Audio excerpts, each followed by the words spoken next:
क्या करूं? शेषनाग जी ने कहा वशिष्ठ बाबा एक काम करो, तुम उठाओ। वशिष्ठ बाबा ने कहा ठीक है। वशिष्ठ ऋषि आगे बढ़े, हाथ जोड़ा पृथ्वी का और कहा पृथ्वी देवी, मैंने अपनी जिंदगी में कहीं अगर किसी संत के मुंह से भगवान शिव की चर्चा करी हो, शंकर की कथा सुनी हो, तो ये पृथ्वी मेरी गोदी में आ जाए। और वशिष्ठ बाबा ने जैसे ही पृथ्वी को उठाया,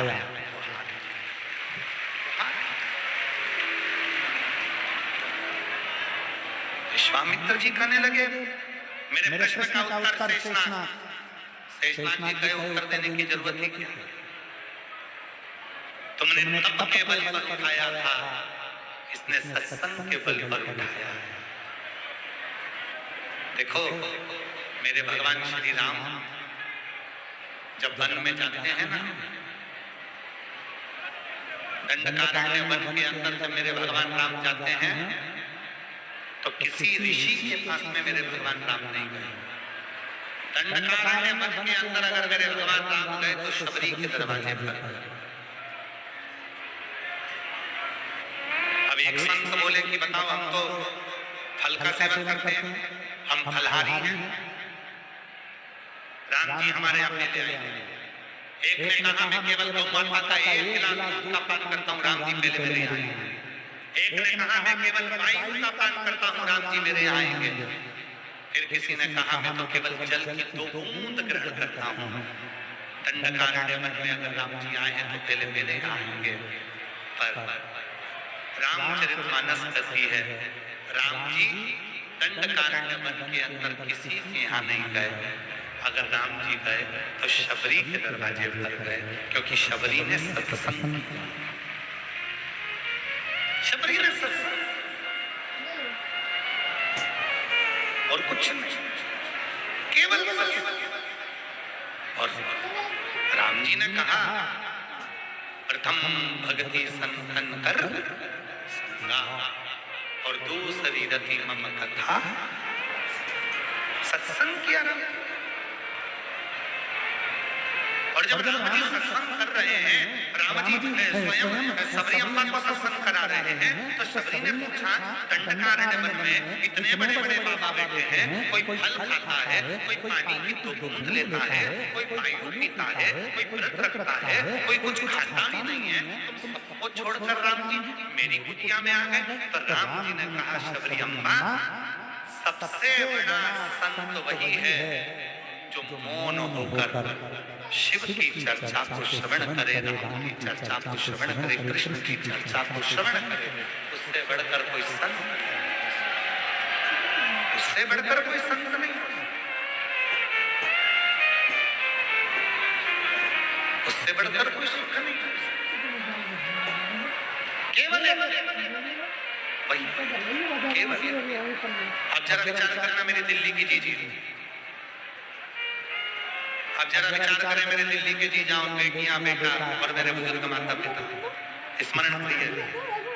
कई लोग कहते हैं क्यों कथा सुनने पंडाल में जाती हो और हमारी मनोकामना पूरी हो जाती, इतने सारे पत्र आते हैं, सबकी मनोकामना पूरी हो जाती। जो कथा सुनने जाता है उसका पत्र एक खत्म हो जाता है, उनकी मनोकामना पूरी हो जाती है। कैसे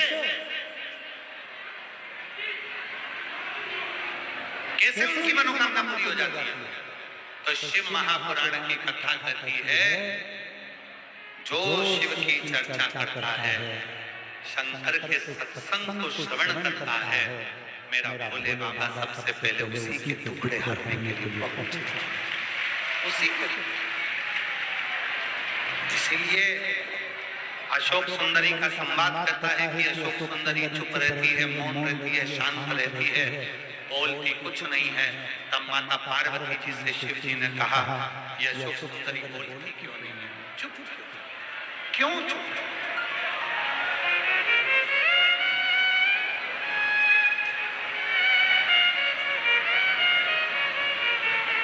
और जितना चुप रहो,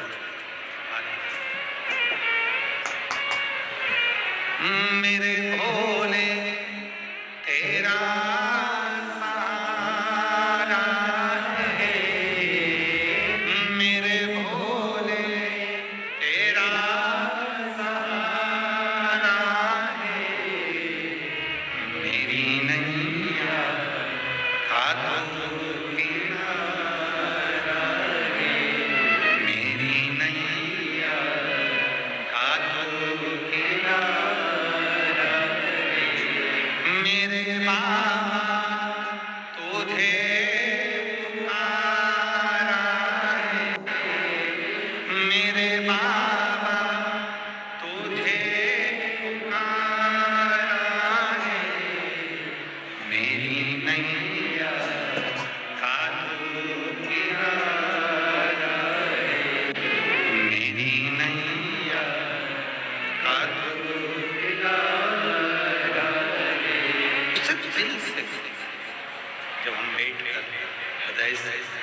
से, स्मरण से, मन से बाबा को अपने मन का भाव करते हैं, शिव उसको स्वीकार करता है, शिव स्वीकार करता है। क्यों आप लोगों से कहते हैं कि हम जितनी लाइन बोले उतनी लाइन तुम भी बोलो भजन? क्यों कहते हैं? क्या हम जैसे पुकार रहे हैं वैसे तुम भी पुकारो।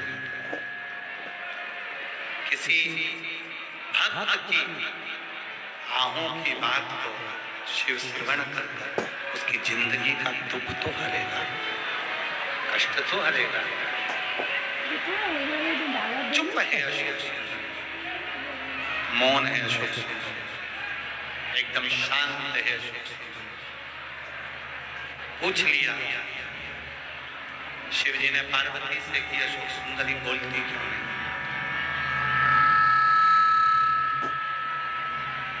ये अशोक सुंदरी बोलती क्यों नहीं? कारण क्या है? पार्वती जी ने कहा मुझे तो मालूम नहीं, पर ये तो बहुत बोलती थी, एकदम चुप क्यों हो गई? पता नहीं है ये तो। माता पार्वती जी पहुंच गई अशोक सुंदरी के पास और माता जगतजननी पार्वती जी ने अशोक सुंदरी से पूछा कि बेटा एक बात बताओ, तुम्हारे चुप रहने का कारण क्या है? तुम चुप क्यों, तुम मौन क्यों, क्यों चुप हो?